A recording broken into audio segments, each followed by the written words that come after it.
श्री विजेता मोक्ष मार्ग के प्रतिपादक चरण तीर्थंकर श्रमण भगवान महावीर स्वामी के चरणों में कोटि कोटि वंदन करते हुए एक भवावतारी चर्चा चक्रवर्ती भीष्म प्रतिज्ञाधारी अखंड बाल ब्रह्मचारी आचार्य सम्राट पूज्य श्री जयमल जी महाराज साहब के चरणों में कोटि कोटि वंदन करते हुए उन्हीं के 11वें पट्टाधार आचार्य सम्राट पूज्य श्री सुखचंद्र जी महाराज साहब के चरणों में कोटि कोटि वंदन। जय गच्छाधिपति व्याख्यान वाचस्पति उग्र भिखारी वचन सिद्ध साधक 12वें पट्टाधार आचार्य प्रश्री पार्षद जी महाराज साहब गौर तपस्वी उपाध्याय प्रश्री गुणन चंद्र जी महाराज साहब मेरे अनंत के आयाम मम जीवन उद्धारक परम पूज्य गुरुदेव डॉक्टर श्री पदम चंद्र जी महाराज साहब के चरणों में कोटि कोटि वंदन करते हुए सभी गुरु भगवान के चरणों में वंदन करते हैं। गुरुदेव श्री की आज्ञा से आज हम लोक स्थिति का टुकड़ा करेंगे। भगवती सूत्र के प्रथम शतक और छठा उद्देश्य।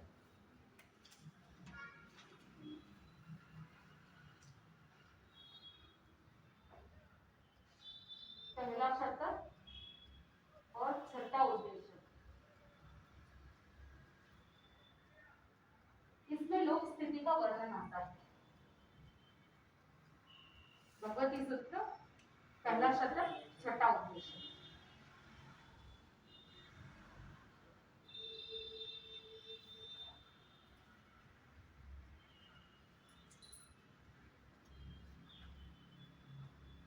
बहुत सिंपल भाषा में समझाऊंगी तो आपको बहुत इजीली समझ में आ जाएगा। ये जानना भी बहुत जरूरी है। बहुत सारे इंपॉर्टेंट इंफॉर्मेशन भी मिलेंगे, साइंटिफिक भी है। इस टुकड़े से पता चलेगा कि कितना साइंटिफिक है जैन टीचिंग। अब इसमें ये भी बताया जाता है कि अन्य मतावलंबी जो भी होते हैं ना, कुछ मत वाले समझते हैं कि पृथ्वी जो है वो शेष नाग पर टिकी हुई है। कुछ लोग समझते हैं, कुछ मतांतर जो भी होते हैं वो लोग सोचते हैं कि ये जो पृथ्वी है वो शेष नाग के फन के ऊपर टिकी हुई है। और कुछ लोग ऐसा भी सोचते हैं कि गाय के सींग पर ये पृथ्वी टिकी हुई है। और जो दार्शनिक होते हैं, जो फिलोसोफर्स होते हैं, वो सोचते हैं कि ये पृथ्वी सत्य के आधार पर टिकी हुई है। लेकिन इन सभी चीजों को भी ध्यान में रखे तो भी लोक की स्थिति का कोई भी प्रश्न हल नहीं होता है। इसीलिए गौतम स्वामी ने भगवान महावीर स्वामी से प्रश्न किया कि हे भगवान, लोक की स्थिति कितने प्रकार की है। तो सबसे पहला क्वेश्चन भगवान को क्या पूछा गया कि लोक की स्थिति कितने प्रकार की।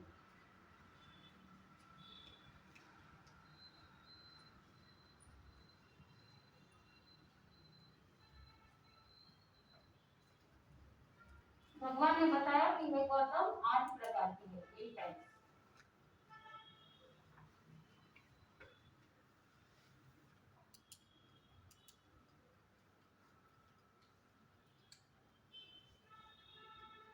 अब ध्यान से समझना एक बार, फिर बाद में लिख लेना।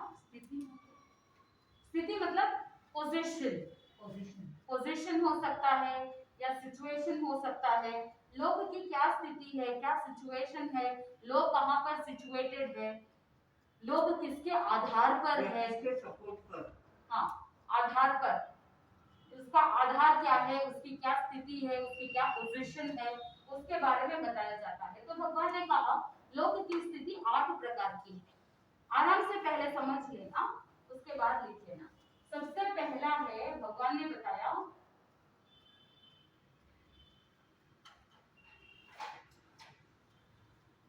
सबसे पहला भगवान ने बताया कि आकाश के आधार पर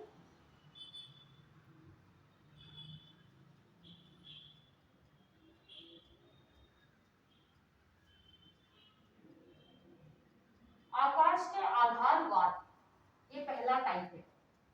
इसे समझने के लिए यहाँ सब जगह पे आप आकाश देख रहे हैं, है ना, स्पेस।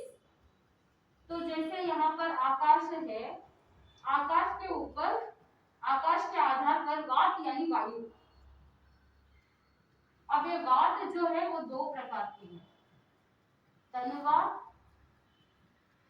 आपने सुना होगा घनवात, या तन वायु घन वायु।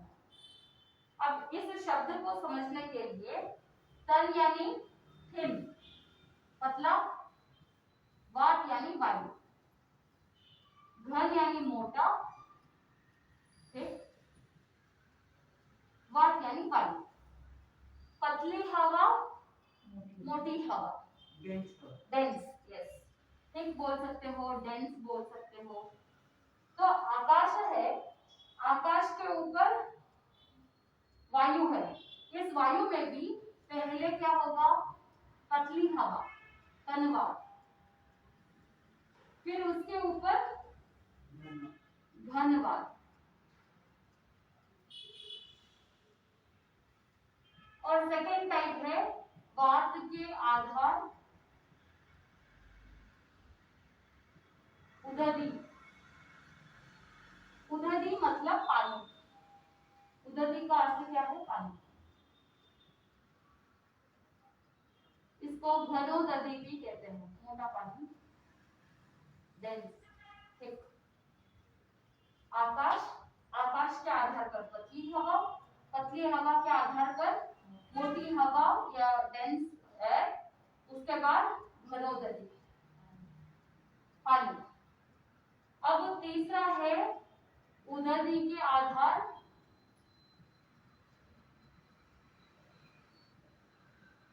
उदधि के आधार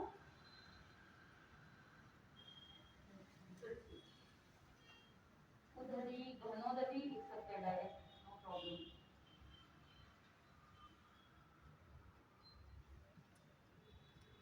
घनोदधि के आधार पृथ्वी, तो घनोदधि होने के बाद क्या आएगा, अब यहाँ लोक के बारे में अगर चिंतन करते हैं तो यहाँ पर पृथ्वी कहाँ है, बीच में, आपको लगता है कि मध्य लोक में, तीसरे लोक में हम जहाँ रहते हैं वो पृथ्वी है, लेकिन भगवान ने कहा कि जो 7 नरक है ना, तो 7 नरक के भी एक और पृथ्वी शब्द भी आता है, पहली नरक, पहली पृथ्वी, दूसरी पृथ्वी, वो भी पृथ्वी है। तो चाहे यहाँ हो, चाहे ये 7 नरक की पृथ्वी हो, या चाहे लोक का एंड हो, तो सबसे पहले यहाँ पर क्या आएगा, लेट्स सी,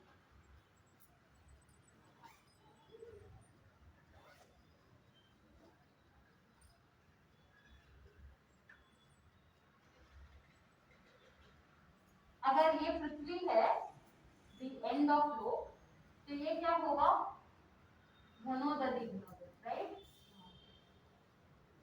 फिर यहाँ नेक्स्ट लेयर क्या आएगा, घनवायु, घनवात कह दो, घनवायु कह दो, उसके बाद आएगा तनवायु, उसके बाद आएगा ये पूरा आकाश, तो फिर यहाँ पे क्या होना चाहिए, पूरा सराउंडेड, यस, ये लोगों की स्थिति है। मैं रफली लिख रही हूँ तो थोड़ा डायमेंशन आगे पीछे हो सकता है। तो पूरे लोक के आसपास, पूरे लोक के इर्द गिर्द घनवाय, घनोदधि, घनवाय, तनवाय है, फिर आकाश।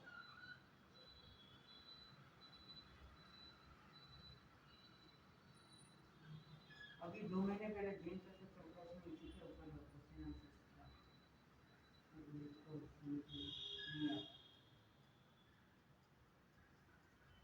ठीक है। आकाश, आकाश के आधार पर तनवाय यानी पतली हवा, तनवाय के आधार पर घनवाय, घनवाय, और घनवाय के आधार पर घनोदधि, घनोदधि के आधार पर पृथ्वी। सेम ऐसे के ऐसे लेयर्स एक एक पृथ्वी के भी होंगे, पहली नरक, दूसरी नरक, इस तरह। तो सबके नीचे क्या होंगे, 3 लेयर्स होंगे, लोक के अंदर भी, लोक के अंदर भी पृथ्वी के नीचे घनोदधि, घनवाय, तनवाय, घनोदधि, घनवाय, तनवाय, घनोदधि, घनवाय, तनवाय, आकाश, ऐसे लेयर्स होंगे। अगर आपके पास कोई बुक हो, या मैं आपको कल बता दूंगी, मेरे पास उसके डायग्राम्स भी हैं लोक के, अलग अलग बहुत सारे डायग्राम्स है, मैं आपको बता दूंगी तो आपको इजीली समझ में आ जाएगा। अभी के लिए यही समझना कि सबसे पहला टाइप क्या है, आकाश के आधार पर वायु वात, उसमें दो टाइप्स है, तनवात और धनवात। फिर वात के आधार पर उदधि यानी घनोदधि यानी मोटा पानी, फिर घनोदधि के आधार पर पृथ्वी, और पृथ्वी के आधार पर क्या होगा,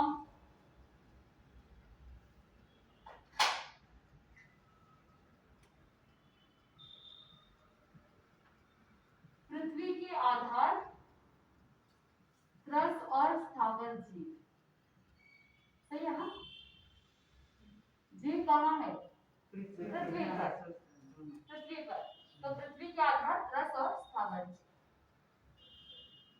पांचवा है जीव के आधार अजीव, अजीव जीवों के आधार पर ही टिके हुए, जीव नहीं तो अजीव भी नहीं। एग्जाम्पल, लकड़ी का टेबल है, तो लकड़ी कब बनी, लकड़ी किसका आधार है, लकड़ी कहाँ से आई, पेड़ से आई, पेड़ क्या है, वनस्पति का ही है, जीव। अब जीव जब वहां से चौक जाता है तो वो लकड़ी, लकड़ी का मुकेलक है, सही है ना, it is not living now, पहले लिविंग बीइंग था जब पेड़ से अटैच था, लेकिन अभी वो क्या हो गया है, निर्जीव हो गया है, नॉन लिविंग बीइंग हो गया है।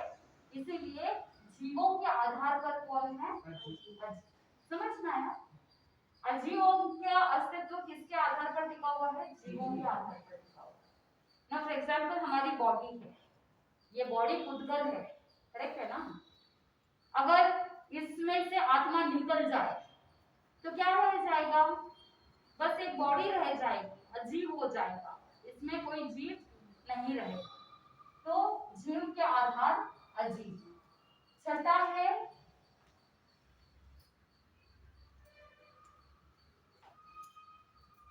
जीव किसके आधार पर है, जीव कर्म के आधार,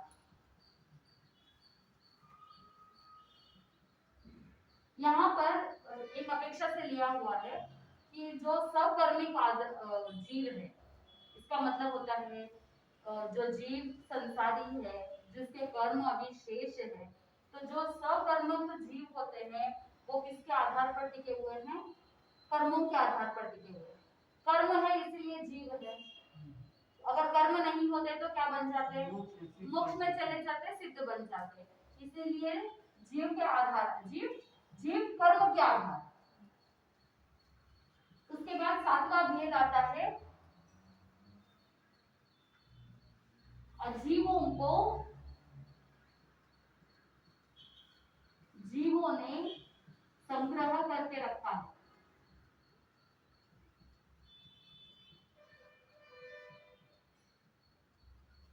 और आठवां आता है जीवों को कर्मों ने संग्रह करके रखा है।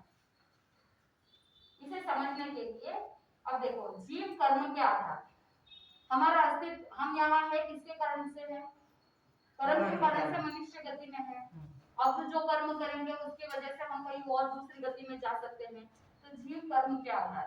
अब अजीवों को जीवों ने संग्रह कर रखा है, अब जितने भी अजीव है, पुद्गल है, फॉर एग्जाम्पल ये पेनिस है, किसने संग्रह करके रखा है, जीवन, जीव ने संग्रह करके रखा है, हमको आवश्यकता है हमारे अस्तित्व के लिए या हमारे जीवन यापन के लिए, हमको बहुत सारे अजीव वस्तुओं की आवश्यकता रहती है, तो अजीवों को किसने संग्रह करके रखा है, जीवों ने संग्रह करके रखा है, और जीवों को किसने संग्रह करके रखा है, कर्मों ने संग्रह करके रखा है, कर्मों का समूह है, कर्मों का पिंड है, इसीलिए जीव इस संसार के अंदर परिभ्रमण करता रहता है। तो इसीलिए भगवान ने कहा कि लोक की स्थिति 8 प्रकार की है। सबसे पहले आकाश के आधार पर वात यानी वायु, वात के आधार पर उदधि यानी पानी, घनोदधि के आधार पर पृथ्वी, पृथ्वी के आधार रस और स्थावर जीव, जीव के आधार अजीव, और जीव के आधार अजीव कर्मों के आधार से ही जीव है, और अजीवों को जीवों ने संग्रह करके रखा है और जीवों को कर्मों ने संग्रह करके रखा है। ये 8 प्रकार की लोक की स्थिति है। ये आप नोट डाउन कर लीजिए। ये इसको और अच्छे से समझने के लिए भगवान ने ना भगवती सूत्र में 2 एग्जाम्पल्स दिए हैं, उनको अभी मैं आपको बता देती हूँ।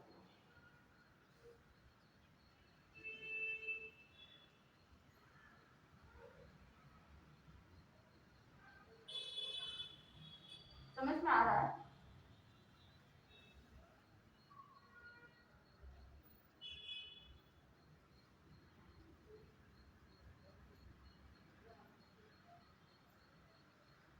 आपके मन में कोई भी डाउट्स हो तो लास्ट में मैं 10 मिनट दूंगी आपको, आप आराम से उस समय डाउट्स क्लियर कर सकते हैं।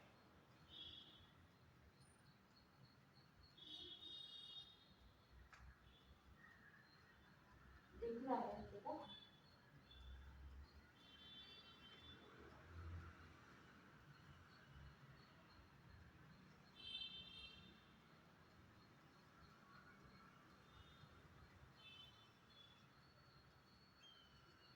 सातों नारकी के बीच में आएगा ना ये तीनों लेयर, ये हर एक नारकी के बीच में आएगा, पृथ्वी के नीचे ये लेयर्स आएंगे। तो उतना गैप छोड़ने के बाद ही नारकी जीव रहते हैं ना। अब जैसे मैंने जो ब्लू में किया है वो पृथ्वी है, उसके बाद वनोदति, वनवाय, तनवाय, यहाँ पे नारकी जीव रहेंगे। यहाँ पर तो जब हम नरक के बारे में, लोक के बारे में जब हम पढ़ते हैं ना, उसमें फिर प्रतर, अंतर ऐसे आते हैं, तो उसके बीच में नारकी के जीव रहते हैं, सब जगह पे नहीं रहते हैं। फिर यहाँ पे भी फिर से सेकंड नरक है, तो सेकंड नरक के नीचे, पृथ्वी के नीचे घनोदधि, घनवाय, तनवाय ऐसे लेयर्स रहेंगे। तो हर पृथ्वी के नीचे, और जिस अर्थ पर, जिस तिर्यक लोक पर हम रहते हैं उसके नीचे भी घनोदधि, घनवाय, तनवाय। हाँ, जिस पृथ्वी पे हम रहते हैं वो एक ही है, लेकिन नरक को भी पृथ्वी का ना, नरक के जीव जहाँ रहते हैं वो भी तो पृथ्वी है। अब एग्जाम्पल आगे में ये भी आता है, ये क्या है, सिद्धशिला है ना, यहाँ पर भी पृथ्वी है, सिद्धशिला पर भी पृथ्वी है, और उस पृथ्वी पर बादल पृथ्वी का होता है, और उसी पृथ्वी पर सिद्ध जीव वहां पर अवस्थित होते हैं। वहां भी पृथ्वी है, खुला नहीं है, सिद्धशिला पर भी पृथ्वी है, और आकाश आकाश है, आकाश तो सभी जगह पर है, सिद्धशिला में भी पृथ्वी है। पृथ्वी के आधार पर ही तो जीव होगा, पर अभी जीव नहीं है ना, जीव मतलब आत्मा, ये तो शरीर है, शरीर के अंदर जीव है, शरीर नहीं हो तो क्या हुआ, सिद्ध भी जीव है ना, आत्मा कभी मरती नहीं है, जीव, जीव कह दो या आत्मा कह दो, दोनों एक ही है ना, आत्मा को ही जीव कहा। चले आगे, इसको लोक की स्थिति को और अच्छे से समझने के लिए भगवान ने 2 दृष्टांत दिए हैं, 2 एग्जाम्पल्स दिए। सबसे पहला दृष्टांत दिया है मशक का। पुराने जमाने में चमड़े का मशक आता था, लेदर का मशक, मशक यानी बलून टाइप, या पुराने जमाने में पानी वगैरह भरते थे मशक में, घड़े के जैसे शेप में होते थे।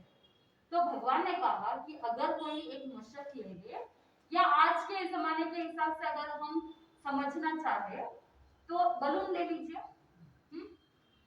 अगर कोई व्यक्ति मशक में हवा भरता है, हवा भर के मुंह बंद कर देता है, तो उस पूरे मशक में क्या होगा, हवा होगी।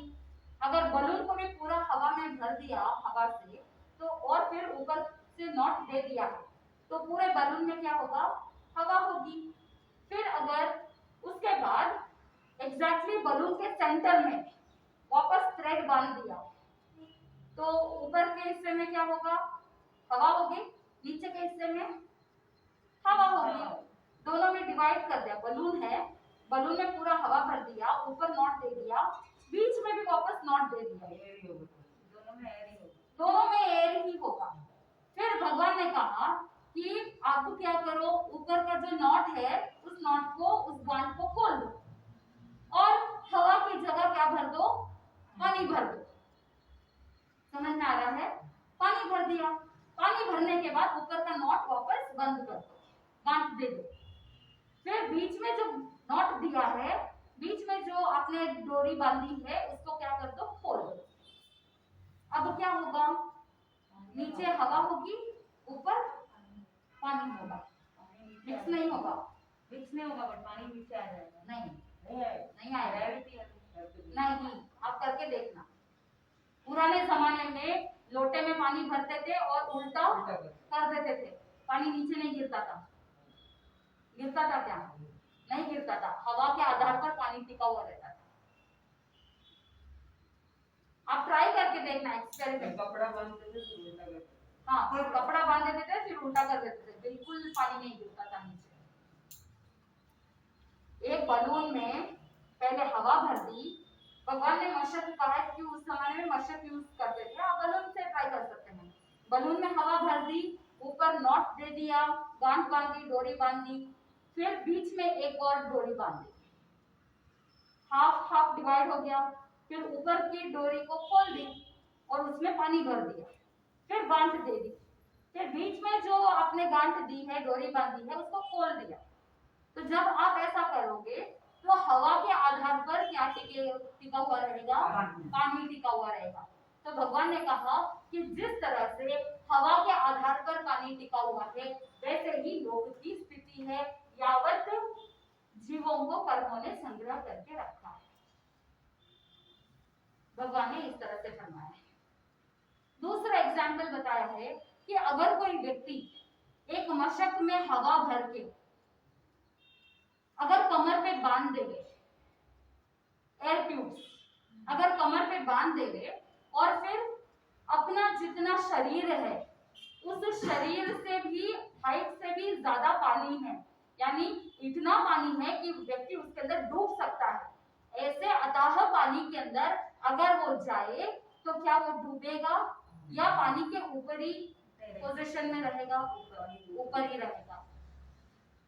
भगवान ने कहा कि जिस तरह से मशक में हवा भरी हुई है, हवा भरी हुई मशक को कमर पर बांधने के बाद इतने गहरे पानी में अगर वो व्यक्ति जाता है लेकिन डूबेगा नहीं, वो क्या करेगा, पानी के ऊपरी भाग में ही रहेगा। ठीक वैसे ही लोक की स्थिति भी वैसे ही है। समझ में आया? वो डूबता नहीं है। तो लोक की स्थिति भी ऐसी ही है कि वायु के आधार पर पानी है, डूबेगा नहीं। ये तो साइंस में भी प्रूव किया है। ये साइंस ने भी प्रूव किया है। यस, ठीक है। इसीलिए मैंने आपको कहा था कि जब आप ये सब सुनोगे तो आपको लगेगा कितना साइंटिफिक है। भगवान ने उस समय में बताया था। आज वो स्विमिंग पूल्स में सभी क्या करते हैं, एयर ट्यूब्स लगाते हैं। जिनको स्विमिंग नहीं आती है, जिनको डूबने का डर रहता है, वो क्या करते हैं, एयर ट्यूब्स या ऊपर बैठ करके या एयर ट्यूब्स को अपने कमर पर बांध करके फिर वो पानी में जाते हैं ताकि वो डूबे नहीं। भगवान तो पहले से ही कह रहे हैं लोगों की स्थिति को बताते हुए कि ऐसे करने के बावजूद वो पानी में डूबेगा नहीं। ठीक वैसे ही लोगों की स्थिति है कि हवा के आधार पर पानी है, वो डूबेगा नहीं। तो भगवान ने ये पहला प्रश्न गौतम स्वामी ने पूछा कि भगवान लोगों की स्थिति कितने प्रकार की है? 8 प्रकार की है। अब भगवान को गौतम स्वामी ने दूसरा प्रश्न किया, इसको हटा दो।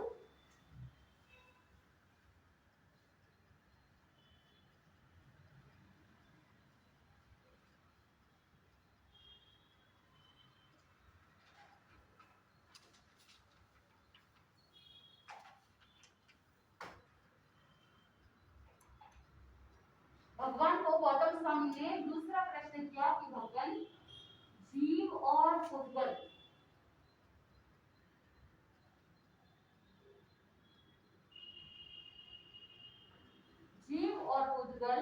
परस्पर संबद्ध है। संबद्ध यानी एक दूसरे से मिले हुए हैं, पृष्ठ है एक दूसरे से टच है, अवगाढ़ है, यानी एक में होकर के मिले हुए हैं। अवगाढ़,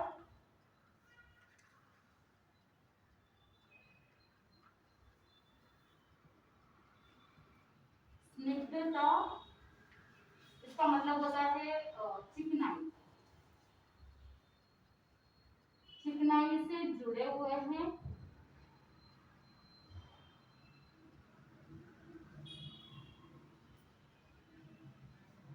तथा एक में होकर रहे हुए हैं।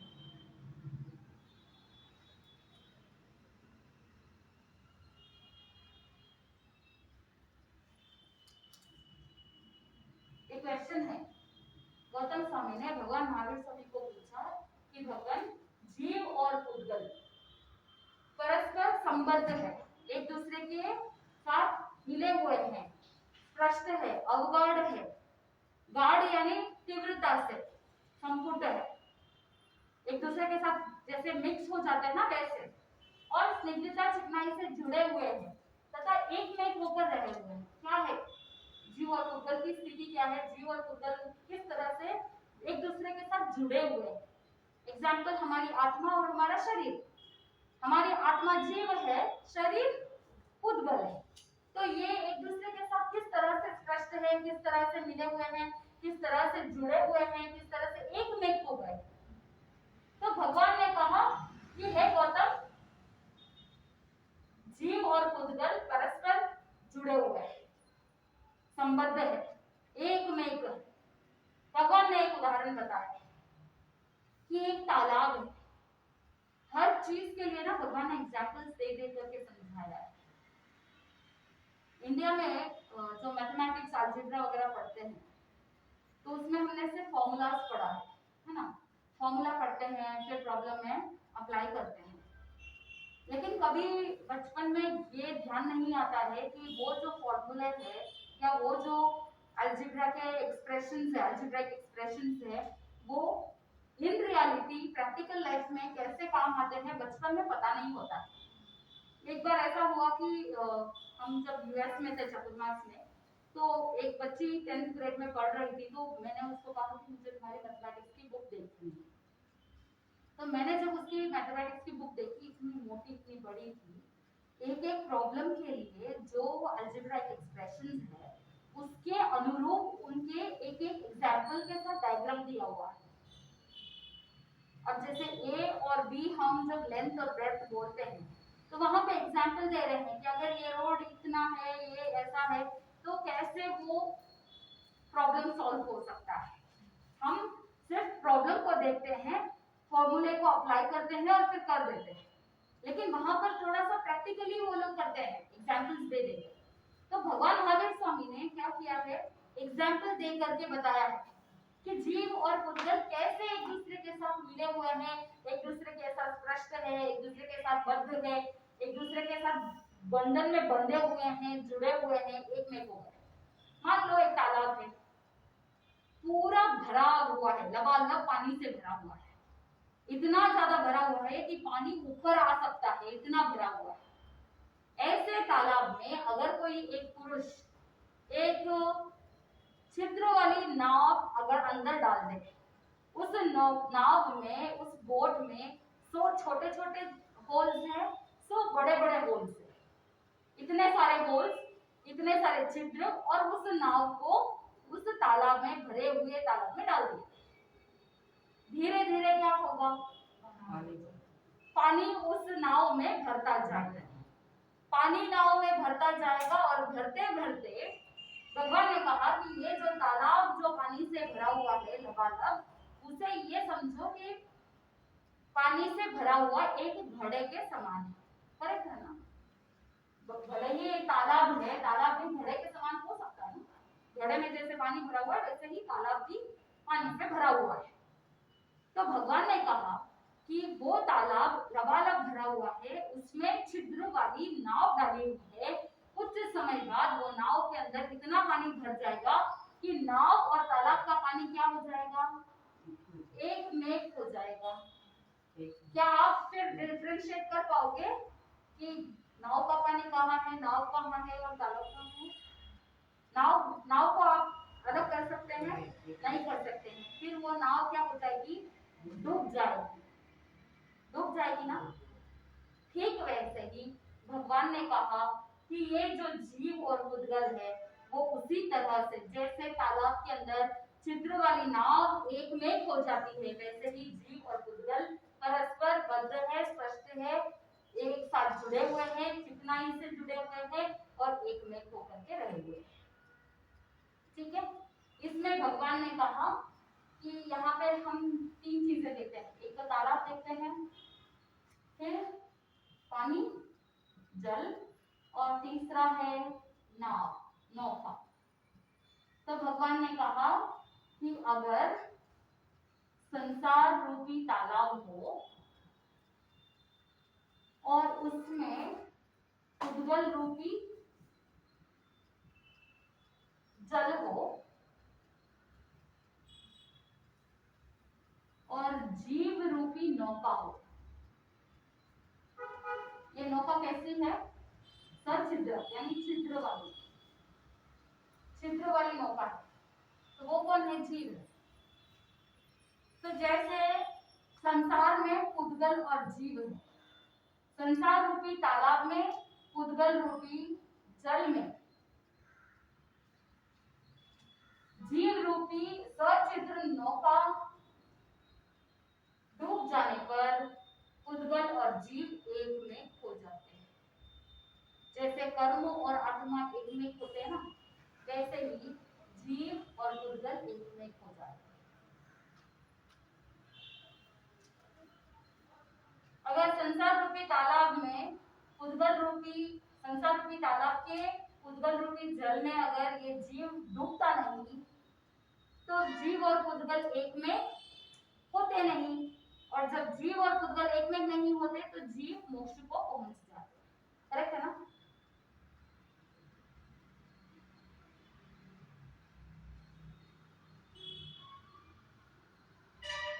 इसके लिए भगवान ने एग्जाम्पल दिया तालाब का। तालाब में छिद्रों वाली नाव।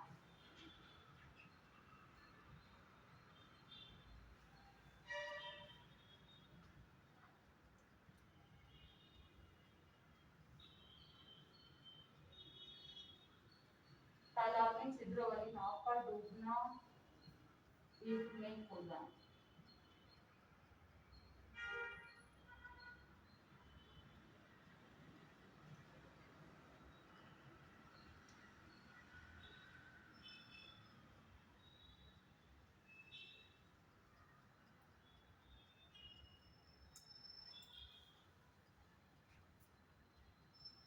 बहुत बार लोगों को जीव और उद्गल के बीच में डिफरेंस पता ही नहीं चल पाता है कि अगर किसी को पूछते हैं कि आप क्या है, आप जीव है ना, लेकिन शरीर को उद्गल नहीं मानते हैं, या लोगों को ये पता नहीं होता है या वो मानने को नहीं रेडी रहते हैं कि ये शरीर जो है ये शरीर जड़ है, उद्गल है, और जीव जो है वो आत्मा है जो इस शरीर के अंदर संपूर्ण रूप से आत्मा के आत्म प्रदेश पूरे शरीर में फैले हुए हैं। अगर एक चींटी है, एक चींटी इतनी छोटी सी है, लेकिन उस चींटी की आत्मा की का प्रमाण कितना है, परिमाण कितना है? चींटी के शरीर के जितना। जिसका जितना शरीर होगा उसकी आत्मा उसके शरीर के परिमाण के अनुरूप रहेगी। अब एक हाथी है, तो हाथी की आत्मा कितनी बड़ी है? उसके शरीर के प्रमाण के हिसाब से। ठीक वैसे ही हमारा शरीर कितना बड़ा है उसके अनुरूप हमारी आत्मा क्या परिमाण होगा। तो वैसे ही भगवान ने कहा कि ये जो शरीर है, इस शरीर के साथ आत्मा क्या हो गई है? एक में हो गई है। क्यों? कौन जोड़ रहा है? कर्म। कर्म की वजह से ही हमारे साथ ये शरीर बंधा हुआ है। कर्म ही नहीं होते तो शरीर होता क्या? नहीं होता। इसीलिए भगवान ने कहा कि जीव और उद्गल दोनों एक दूसरे के साथ एक में। ठीक है।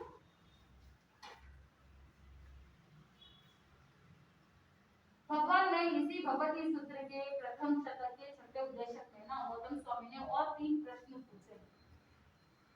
इस लोक स्थिति के टोटे में लास्ट 3 प्रश्न आते हैं सूक्ष्म स्नेहकाय के संबंधित।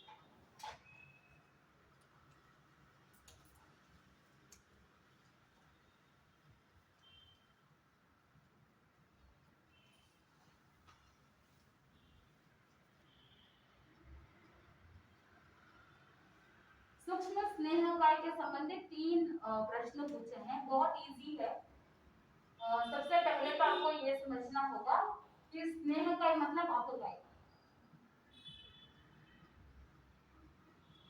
अब आप सोच रहे होंगे कि जनरली हम जब जीव के भेद पढ़ते हैं तो सूक्ष्म एकेंद्रिय, बादर एकेंद्रिय ऐसे पढ़ते हैं ना, तो वो वाला सूक्ष्म नहीं है।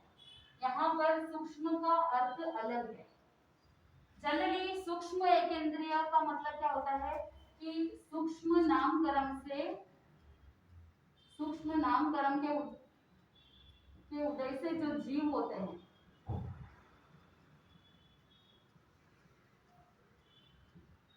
जीव जो होते हैं वो सूक्ष्म जीव, करेक्ट।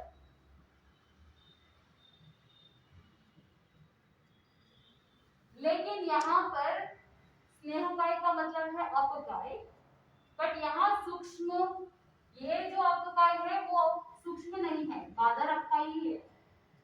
लेकिन सूक्ष्म इस अपेक्षा से कहा है क्योंकि वो अपने चर्म चक्षुओं को दिखाई नहीं देते।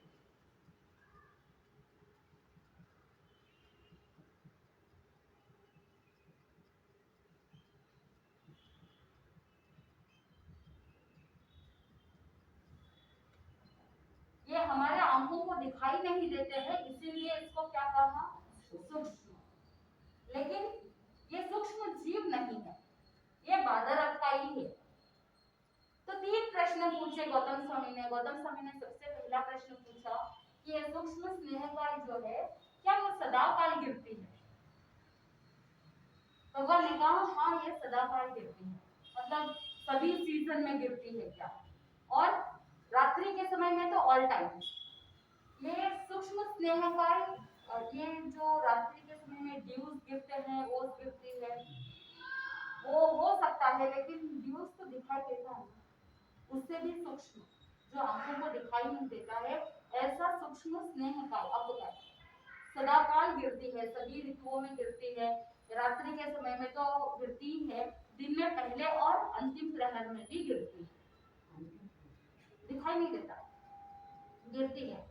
बहुत बार फॉग होता है, दिखाई नहीं देता है, फॉग भी दिखाई देता है, लेकिन ये सूक्ष्म स्नेहकाय इससे भी ज्यादा सूक्ष्म और ट्रांसपेरेंट फॉग भी होता है। हाँ, दिखाई नहीं देता, कार जाता है तो कार पे लगता है। हाँ, फिर थोड़ी देर बाद रियलाइज होता है कि हाँ कुछ था। तो फिर भगवान को पहला प्रश्न पूछा भगवान को कि ये सूक्ष्म स्नेहकाय क्या सदाकाल गिरती है, तो भगवान ने कहा हाँ ये सदाकाल गिरती है।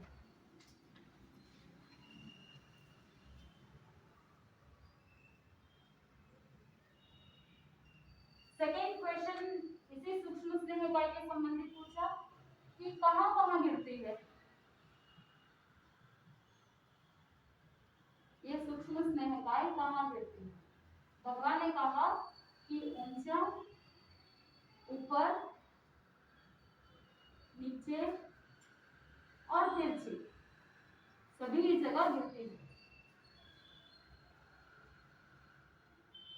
ये सूक्ष्म स्नेहकाय ऊपर, नीचे, तिरछे सभी जगह पर गिरती है। ऊपर ऊर्ध्वलोक में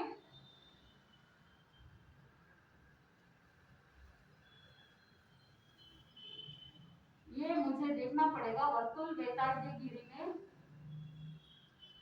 वर्तुल वैताग्य में गिरती है, वर्तुल वैताग्य आदि में गिरती है। नीचे अधोलोक में, अधोलोक ग्रामों में गिरती है, वहां पर भी ग्राम होते हैं। और तिरछी में तिर्यक लोक में, यानी मध्य लोक में, मध्य लोक को तिर्यक लोक भी कहते हैं। तो तिरछे लोक में तो सब जगह पर गिरती है। तो ये स्नेहकाय कहाँ गिरती है, ऊपर, नीचे, तिरछी सभी जगह पर गिरती है। ऊपर ऊर्ध्वलोक में वर्तुल वैताग्य आदि में, नीचे अधोलोक ग्रामों में और पृथ्वी में तिर्यक लोक में सभी जगह पर गिरती है। तो फिर अंतिम प्रश्न भगवान को पूछा कि भगवान क्या ये जो अपकाई है ये बादल अपकाई है? तो जैसे बादल अपकाई जो होता है वो परस्पर समायुक्त होकर के इकट्ठा होकर के लंबे समय तक एक जगह पर ठहरता है, करेक्ट है ना? जो पानी हम देखते हैं वो बादल अपकाई है। तो वो बादल अपकाई परस्पर एक दूसरे के साथ इकट्ठे होकर के एक जगह पर लंबे समय तक ठहरता है। क्या ये सूक्ष्म स्नेहकाय भी बादल अपकाय के समान एक जगह पर इकट्ठा होकर के ठहरता है क्या? तो उस समय भगवान ने कहा कि ये सूक्ष्म स्नेहकाय उस तरह से समायुक्त होकर के नहीं ठहरता है, शीघ्र ही नष्ट हो जाता है। जैसे मॉर्निंग ड्यू होता है ना, वो क्या होता है, जल्दी ही नष्ट हो जाता है। ये जो मिस्ट होता है, ये मिस्ट भी एकदम फटाक से आता है और फिर नष्ट हो जाता है। तो वैसे ही सूक्ष्म स्नेहकाय दीर्घ काल तक नहीं रहता है, वो बादल अपकाय के समान नहीं रहता है, वो जल्दी ही नष्ट हो जाता है। तो ये पांचवा प्रश्न क्या है कि बादल अपकाय की तरह परस्पर समायुक्त होकर बहुत काल तक ठहर सकता है क्या? नहीं ठहर सकता है, जल्दी ही नष्ट हो जाता है। क्या स्नेह सूक्ष्म स्नेहकाय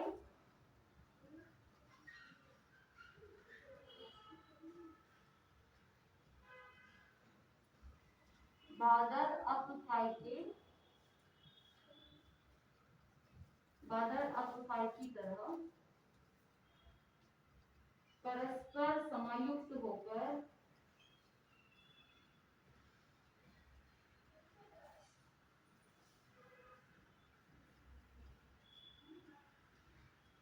समायुक्त होना मतलब इकट्ठा होना, परस्पर समायुक्त होकर बहुत काल तक ठहर सकता है।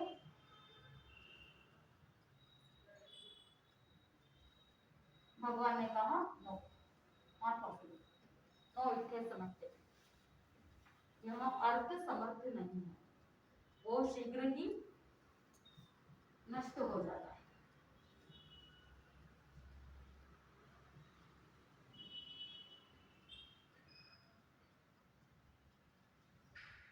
आप बताओ कितना साइंटिफिक है कि भगवान ने मिस्ट के बारे में भी बता दिया कि वो कहाँ गिरती है, कैसे गिरती है, कहाँ कहाँ पर गिरती है और लंबे समय तक क्यों नहीं ठहर सकती है।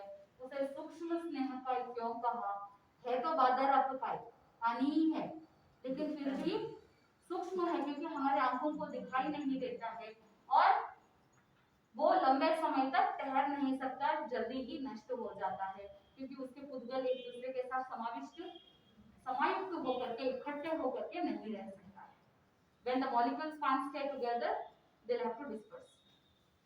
एक एलिमेंट है, एक एटम है, वो अगर दूसरे एटम के साथ इकट्ठा होकर के रहता है तो वो कंपाउंड बनेगा। कंपाउंड बनेगा तभी तो एक जगह पर रह सकता है। अगर मॉलिक्यूल्स इकट्ठे होकर के नहीं रह सकते हैं, कंपाउंड बन करके नहीं रह सकता है, तो फिर वो क्या हो जाएंगे, डिस्पर्स हो जाएंगे। ठीक वैसे ही यहाँ पर परस्पर एक दूसरे के साथ वो अपकाय के पुद्गल इकट्ठे नहीं हो रहे हैं, इसीलिए जल्दी ही नष्ट हो जाते हैं। तो इसीलिए भगवान ने लोक की स्थिति इस तरह से बताई है कि कहाँ पर किस तरह से जीव और पुद्गल का संबंध है, किस तरह से लोक की स्थिति है, कैसे हवा के आधार पर आकाश के आधार पर वायु, वायु के आधार पर पानी, पानी के आधार पर पृथ्वी, पृथ्वी के आधार पर जीव, जीव के आधार पर अजीव और जीव कर्म के आधार पर है। फिर अजीवों को जीवों ने संग्रह करके रखा है और जीवों को कर्मों ने संग्रह करके रखा है। तो ये 8 प्रकार की लोक की स्थिति इस तरह से भगवान ने एक्सप्लेन की। तो फॉर एग्जांपल अर्थ का इतना वेट वायु और पानी जो क्लाउड्स है, क्लाउड्स किसके आधार पर टिका हुआ है? Clouds is nothing but evaporation of water. किसके आधार पर टिका हुआ है? हवा। सिंपल एग्जांपल, भगवान कह रहे हैं हवा के आधार पर पानी टिक सकता है और साइंस भी प्रूव करता है कि हवा के आधार पर पानी टिक सकता है। बादल जो भी है आकाश में हम देखते हैं दूसरा कोई आधार नहीं, हवा ही उसका आधार है। फिर हवा का लहर, हवा की लहर जिस तरफ चलती है बादल उस तरफ मूव हो जाते हैं। शहर का शहर बर्बाद हो जाता है, पृथ्वी वो भी बर्बाद हो जाता है। पानी और हवा में बहुत ताकत है। बिल्कुल बहुत ताकत होती है। इसीलिए चाहे वो एकेंद्रिय हो या चाहे द्विंद्रिय हो, तेंद्रिय, चौंद्रिय, पंचेंद्रिय हो, कोई भी जीव हो, किसी भी जीव को अंडर एस्टिमेट नहीं करना चाहिए। हर एक जीव का सहयोग है हमारे अस्तित्व के लिए। इसीलिए जैन मोनोग्राम में आप एक स्लोगन देखते हैं, परस्परोपग्रहो जीवानाम, जो तत्वार्थ सूत्र के 7वें अध्ययन में 21वां सूत्र है, परस्परोपग्रहो जीवानाम। उसका मतलब क्या है कि हर एक जीव परस्पर उपग्रह के आधार पर अपने अस्तित्व को कायम रखते हैं। हमारे अस्तित्व के लिए एक इंद्रिय यानी एक वन सेंस्ड लिविंग बीइंग, एक इंद्रिय वाले जीवों का भी सहयोग है, दो इंद्रिय वाले जीवों का भी सहयोग है, तीन इंद्रिय का भी है, चौरिंद्रिय का भी है और पंचेंद्रिय का भी सहयोग है।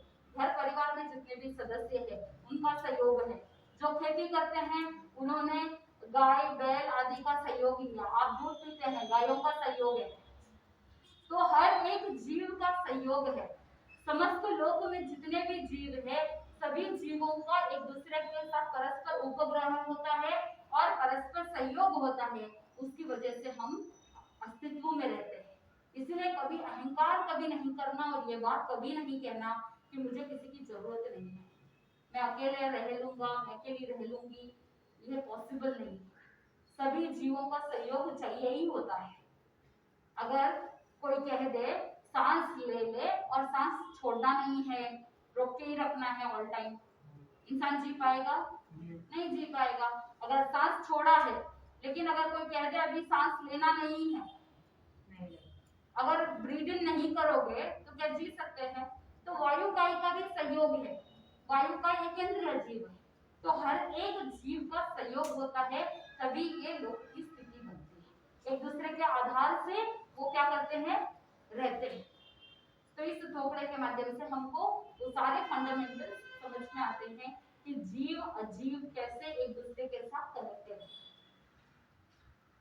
सही है ना? पहले पेड़ था, जीव, लेकिन जब पेड़ के अंदर से जो जो जीव वहां से चौक करके वहां से चौक जाते हैं तो फिर वो लकड़ी पेड़ का मुकेलक बन जाता है, वृक्ष का मुकेलक बन जाता है। फिर वो लकड़ी मनुष्य क्या करता है, उस लकड़ी का टेबल बना लेता है, चेयर बना लेता है और भी बहुत सारे फर्नीचर बना लेता है। तो वो जीव अजीव को काम में लेता है। ठीक वैसे ही बाकी जितने भी चीजें हैं कहीं ना कहीं जीव का बैकग्राउंड रहेगा और वो फिर उसका मुकेलक बन जाता है। अब जैसे सी शेल्स है, तो जो शेल्स होते हैं उसके अंदर पहले जीव होते हैं, क्योंकि तेंदुए में हम बोलते हैं ना सीप शंख कोड़ी झलक, तो कोड़ी वगैरह में भी जीव होते हैं। तो जब वहां से जीव चल जाते हैं, मर जाते हैं, शेल्स तो उसका आउटर कवर है, तो वो शेल्स क्या बन जाते हैं, फिर उस जीव का मुकेलक बन जाता है, नॉन लिविंग बन जाता है। फिर व्यक्ति उसको क्या कर लेता है, जीव उसको यूज करता है, शेल्स को यूज कर लेता है, कोरल्स को यूज कर लेता है। जैसे समुद्र के अंदर कोरल्स होते हैं, उसको हिंदी में क्या कहते हैं, कोरल रीफ्स। जो समुद्र के अंदर नीचे तह में जो पौधे वगैरह होते हैं, कोरल्स होते हैं, तो फिर बाद में वो क्या करते हैं, जब वो निर्जीव हो जाते हैं तो उन्हीं कोरल्स को वो घर में डेकोरेट करने के लिए वगैरह में यूज करते हैं। कोरल्स से विटामिन को एक्सट्रैक्ट करते हैं। जैसे फॉर एग्जांपल विटामिन B12 वगैरह जो मल्टीविटामिन्स होते हैं, तो प्लांट बेस्ड विटामिन जनरली नहीं होते हैं। लेकिन अभी रिसर्च के दौरान पता चला है कि ये जो समुद्र के अंदर जो कोरल प्लांट्स होते हैं उनके अंदर विटामिन मिनरल्स मिलते हैं, तो विटामिन उसमें से एक्सट्रैक्ट करते हैं, फिर वो विटामिन का सप्लीमेंट बनाते हैं। तो जो वेजिटेरियन ही नहीं वीगन फॉलो करते हैं वो फिर सप्लीमेंट सारे वीगन के अंदर ये कोरल के रिलेटेड सी के जो कोरल्स होते हैं जो प्लांट बेस्ड है, वो प्लांट बेस्ड कोरल से सप्लीमेंट्स जो बने हुए रहते हैं उसका उपयोग करते हैं। नहीं तो जनरली मल्टीविटामिन्स वगैरह सब एनिमल एक्सट्रैक्ट रहते हैं। तो इसीलिए वेजिटेरियंस में विटामिन B12 की कमी अधिकांश रहती है।